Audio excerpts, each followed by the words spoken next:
Hello dear student আজি আমি এটা প্ৰশ্ন উত্তৰ কেইটা আলোচনা কৰিম। ইয়াত এক নম্বৰত দিছে লোৰ গজল এটা ডুবাই ৰাখিলে কপাৰ সালফেটৰ দ্ৰব্য এটাৰ ৰঙৰ পৰিৱৰ্তন ঘটে কিয়? এইটো এটা কাৰ্যকলাপ দিছিলে। এইটো উত্তৰবোৰ এনেকৈ লিখা হৈছে, দেখিবা। লো কপাৰতকৈ অধিক সক্ৰিয় হোৱাৰ বাবে ই কপাৰ সালফেটৰ দ্ৰব্যৰ পৰা কপাৰক অপসাৰিত কৰে। সেয়ে কপাৰ সালফেটৰ দ্ৰব্যৰ ৰঙৰ গাঢ়তা হ্ৰাস পায় আৰু কপাৰ সালফেটৰ দ্ৰব্যৰ নীলা ৰং পাতল হৈ পৰে। কিহৰ কাৰণে হয়?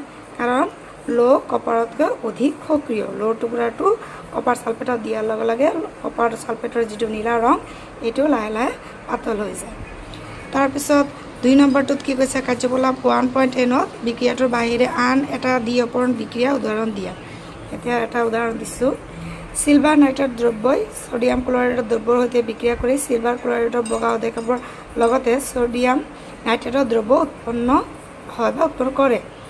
ইয়াতে সিলভাৰ নাইট্ৰেট ছডিয়াম ক্লৰাইডৰ লগত বিক্ৰিয়া কৰি কিনে সিলভাৰ ক্লৰাইড ইয়াতে কি কৰিছে, তোমাৰ এইটো অধেকবৰ সৃষ্টি হৈছে আৰু ইয়াতে ছডিয়াম নাইট্ৰেটৰ উৎপন্ন হৈছে।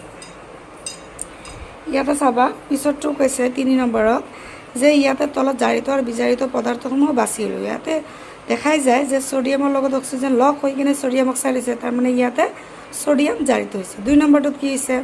Copper oxide. কপাৰ অক্সাইডৰ পৰা অক্সিজেনটো ওলাই কিনে কপাৰটো ইয়াতে অকলশৰীয়াকৈ আছে, তাৰমানে অক্সিজেন ওলাই গৈছে, তেনেহ'লে কি হ'ব? ইয়াতে কপাৰ বিজাৰিত হৈছে। কিন্তু হাইড্ৰজেনটোৰ লগত কি লগ লাগিছে? অক্সিজেন, তেনেহ'লে হাইড্ৰজেন কি হৈছে? জাৰিত হৈছে।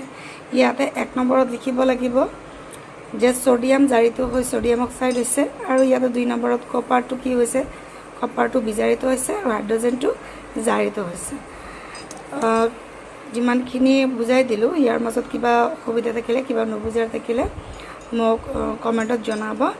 আৰু যদি ভালকৈ বুজাই দিব বা যদি চেনেলটো ভাল লাগে বা বুজোৱাৰ যদি ভাল লাগে, তোমালোকে চেনেলটো ছাবস্ক্ৰাইব কৰি ল'বা। Thank U.